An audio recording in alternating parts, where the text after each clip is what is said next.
My name is Sophia Reynolds. I'm 25 years old, and I live in Charleston, South Carolina. People think Charleston is all pastel houses and sweet tea. For me, it's where my family's darkest secrets cracked my life wide open. This is the story of how betrayal inside my own home turned me into someone I never expected to be, and why I'm telling you this now.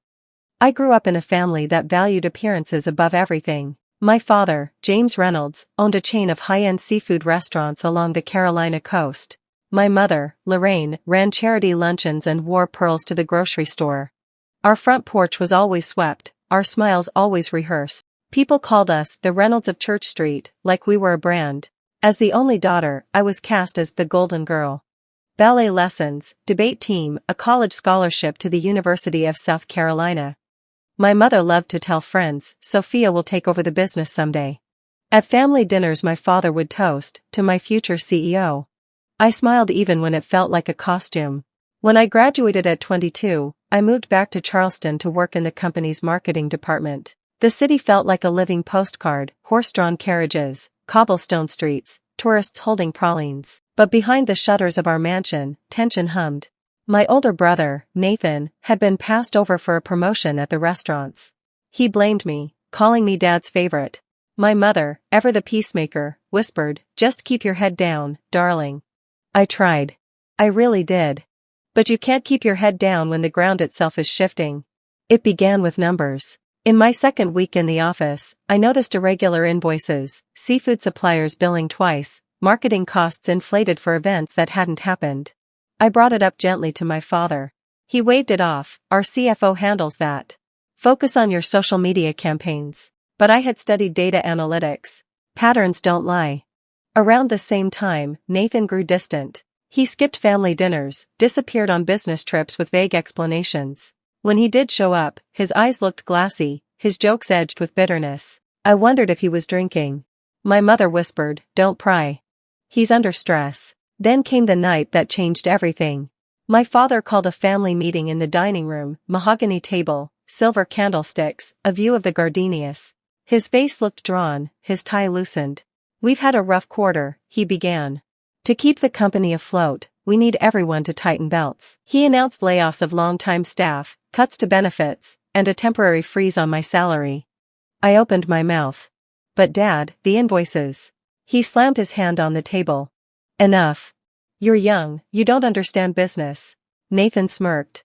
My mother dabbed at her lipstick. Something inside me, maybe the same instinct that once made me memorize ballet steps, said, "This is a performance, and I'm the scapegoat."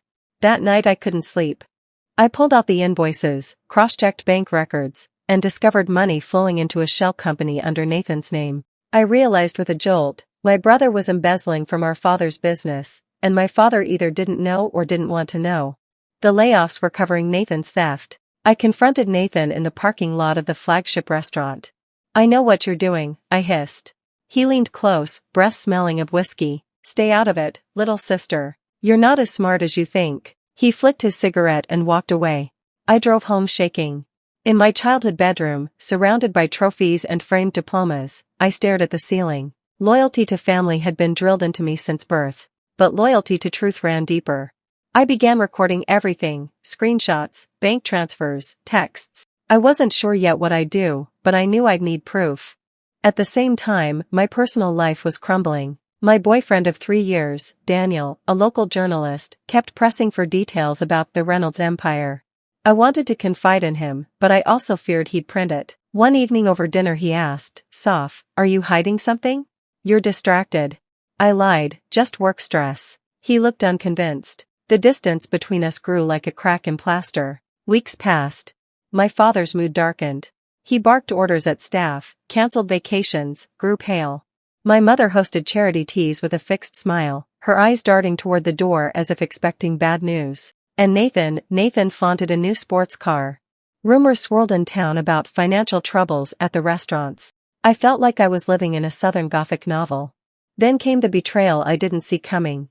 I arrived at the office one Monday to find my access badge deactivated. HR handed me a termination letter citing performance issues. My father wouldn't take my calls. Nathan's grin in the hallway said it all. They had cut me out, the golden daughter turned scapegoat. I drove to Waterfront Park and sat on a bench facing the Cooper River. The smell of salt and magnolia hung heavy. My phone buzzed with messages from Daniel, but I couldn't answer. Everything I'd built, my career, my family's trust, had vanished in a signature. Tears blurred the rainbow fountain before me. But somewhere beneath the grief, another feeling stirred, resolve. I whispered aloud, to the gulls and the water, you took everything. I'll take back my name. That was the day Sophia Reynolds stopped being the golden daughter and started becoming something else entirely. The week after my firing felt like being underwater. The Reynolds name that once opened doors now closed them. Recruiters who'd promised interviews stopped answering. Former colleagues, afraid of my father and brother, avoided eye contact in the grocery store. Even Daniel, my boyfriend, became distant. When he finally called, his voice was careful, like I was a source, not a partner. I heard you were let go, he said. Let go is a polite way to say framed, I snapped. There was a pause. Sophia, if there's a story here. No, Daniel. Not you too. I hung up before he could finish. My hands trembled. The one person I thought I could trust was thinking about headlines. I retreated to a small rental apartment across the bridge in Mount Pleasant. Gone were the antique four-poster bed and crystal lamps of my childhood. Here there was a futon, a thrifted table, and a stack of cardboard boxes doubling as nightstands. But the air was mine. No whispers behind closed doors, no curated smiles. Every morning I jogged along the Shem Creek boardwalk, salty air stinging my cheeks. I'd start with deep breaths and repeat a mantra, I am not finished. I'd return, brew coffee in a chipped mug, and open my laptop to sift through the evidence I'd collected. Bank transfers, dummy corporations, emails. The pattern was clear. Nathan had siphoned nearly $500,000 through a shell company. Some of the transactions bore my digital signature, forged. He hadn't just stolen money, he'd set me up as the fall girl.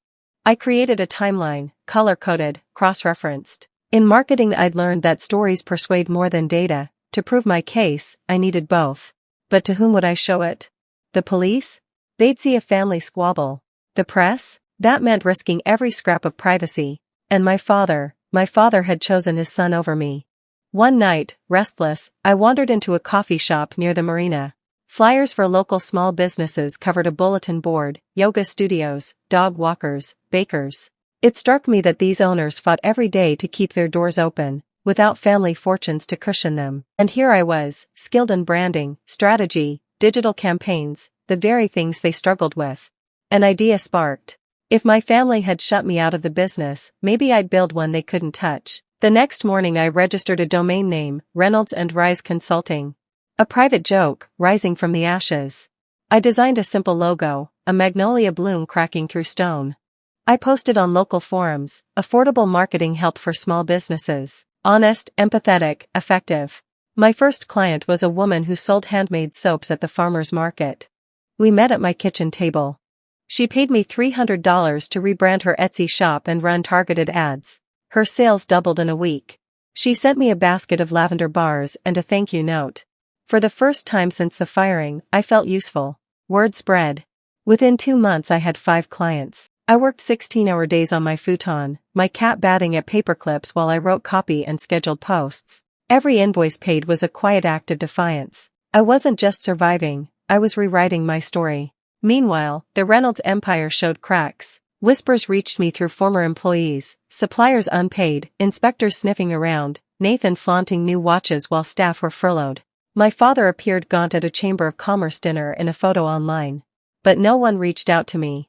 One evening, after wrapping up a campaign for a local bakery, I stared at my spreadsheet of evidence.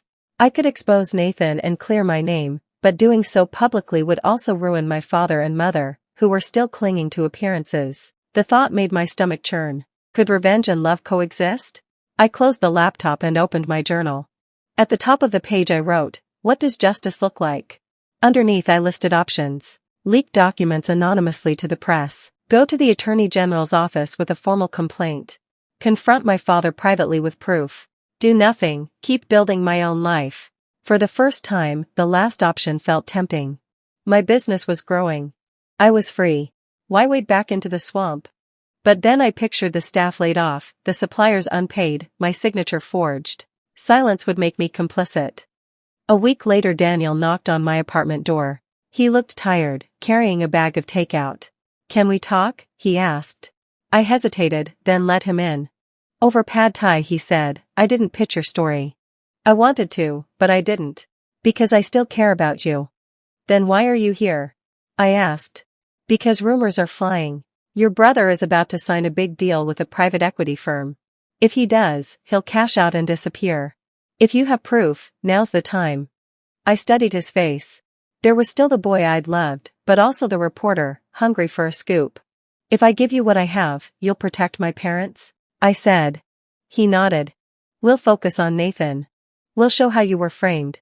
That night I didn't sleep. At dawn I walked Shem Creek and watched pelicans dive. The sun rose pink over the water. I felt clarity settle like a tide going out. I couldn't undo the betrayal, but I could choose my response. I would go public, but on my own terms. I called an attorney recommended by one of my clients, a tough but kind woman named Marisol Vega. After reviewing my file, she said, "You've got a solid case for fraud and forgery. We can take this to the state investigators and control the narrative." Within days, a quiet investigation began. I signed an affidavit, turned over my evidence, and braced myself. Daniel's paper ran a front-page story: "Local heiress blows whistle on family fraud, brother under investigation." The article painted me not as a scorned daughter but as a principled young woman protecting employees and the public. Comments online were divided, some called me brave, others a traitor. But the tide had shifted. For once, Nathan was on the defensive. A month later Nathan was arrested for embezzlement and fraud. Mugshots replaced Instagram selfies. My father released a statement expressing shock and sadness. My mother retreated from public view. I visited her quietly, bringing groceries. She hugged me, tears on her cheeks. "I don't understand any of this," she whispered. "I just want my family back." My heart ached, but I couldn't apologize for telling the truth. Reynolds and Rise Consulting hit its one-year mark with 15 clients. I moved into a small but bright office downtown, hung my Magnolia logo on the wall, and hired my first employee, a single mom named Kendra who'd been laid off from one of my father's restaurants. Helping her felt like healing a small piece of myself. Still, at night, alone in my apartment, I wondered, was this revenge? Justice? Or just survival with a different name? One evening I wrote in my journal, "Revenge is fire. Justice is light. I want light." The first time I walked back into the old Reynolds building after Nathan's arrest, it smelled of dust and lemon cleaner. Reporters still lingered on the sidewalk, hoping for a soundbite. Inside, the grand lobby where I'd once floated through in designer heels felt cavernous and cold. My father was waiting in his office, tie loosened, hair grayed at the temples, a man deflated. He rose as I entered. "Sophia," he said quietly. "Thank you for coming." For a moment neither of us spoke. My memories here were a mosaic: birthday parties, board meetings, whispered arguments. Now it was just the two of us. "I didn't come for an apology," I said. "I came because there are still employees who don't know if they'll get paid." He nodded, gesturing to a chair. "I'm liquidating assets to cover payroll and debts. I wish I'd listened to you." Something in his voice cracked, and the anger I'd nursed for months felt suddenly heavy. Revenge had been a flame keeping me warm, but now the fuel was gone. "I tried to protect the company, Dad. And you protected Nathan instead." "I know." His eyes shone. "I was wrong." Silence stretched. Outside, a gull cried over the harbor. I realized this was the conversation I'd wanted all along, not headlines, not courtrooms, but recognition. I pulled a folder from my bag. "Here's a list of small businesses that lost contracts when Reynolds Catering defaulted. If you still care about this town, start by paying them." He took the papers with trembling hands. "You're a better businessperson than I ever was," he murmured. I stood. "No, I'm just finally free." 2 months later, Reynolds and Rise Consulting held its first client appreciation night at a restored warehouse overlooking the Cooper River. Exposed brick, string lights, local wine. Kendra handled check-ins at the door. Our soapmaker client brought baskets of lavender favors. The room buzzed with conversation: bakers, yoga instructors, dog walkers, all sharing tips and hugs. I built this community from a futon and a chipped mug. As the sun dipped orange over the water, Kendra tapped a glass for quiet. "Sophia has something to say," she announced. I stepped up, heart hammering. "A year ago, I lost my job, my reputation, and my home. I thought my story was over. But I've learned something. Sometimes the life you build after betrayal is stronger than the life you had before. Faces nodded back at me, mostly women, some older than my mother, some just starting out. I continued, we're here tonight because small businesses matter.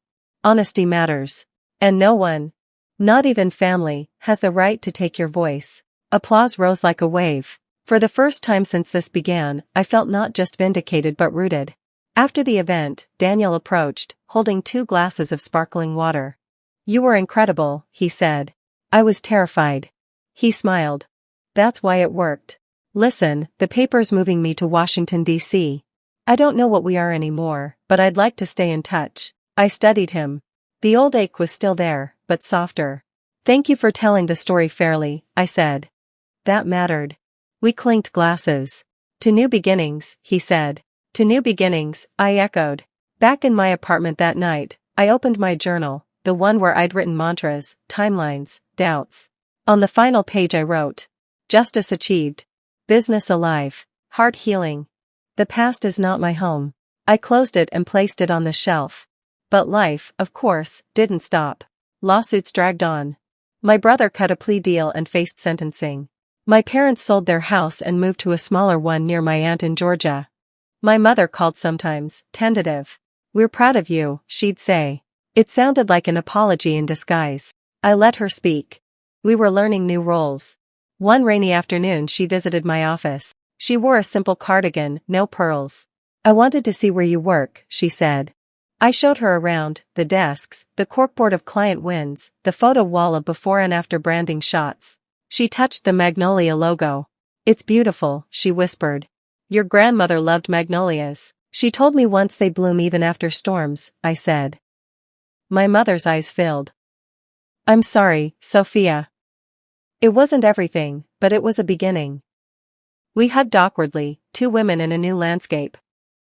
The day of Nathan's sentencing, I stood outside the courthouse but didn't go in. Reporters jostled for space. Through the glass doors I glimpsed my brother in a suit too big for him, his face pale. Once he'd been the golden boy. Now he was a cautionary tale. Kendra touched my elbow. You don't owe them your presence, she said gently. I know. I breathed in the cool air. I just needed to see the ending. But endings are tricky. They're also beginnings. I turned away before the verdict was read. We walked to a cafe and ordered lattes, laughing about a client's latest Instagram reel. Life moved on. Months later, on a warm spring morning, I ran along Shem Creek again. The water glittered. Pelicans dived. Tourists snapped photos. This time, instead of rehearsing mantras, I simply ran, lungs open, heart light. I thought of the women in my client roster, the baker, the yoga teacher, the soap maker. Each had survived her own storm. My revenge had morphed into something else, a mission. Empowering others, telling the truth, building instead of burning. As I slowed near the boardwalk, my phone buzzed with a new inquiry, a startup run by 3 single mothers wanting to launch a catering business. I smiled. Full circle. I typed back, let's meet next week. I'd love to help. That evening I recorded a short video for my website. The camera propped on books, I spoke directly to it. My name is Sophia Reynolds. I'm 25 years old. I live in Charleston, South Carolina. This is my story of betrayal, rebuilding, and choosing light over fire. If you're watching this and you've been hurt, by family, by friends, by people who were supposed to protect you, know this, your story isn't over. You can write a new chapter. I paused, letting the words sink in. I did. So can you. When I hit stop, I realized my hands weren't trembling. The girl who'd once been afraid of losing everything had found something unbreakable, herself. At night, sometimes, I still dream of the old house, the marble foyer, the echo of my heels. But the dream always ends with me stepping outside into sunlight, magnolia petals drifting on the breeze, walking toward a horizon I chose. Because revenge might start a story, but resilience finishes it.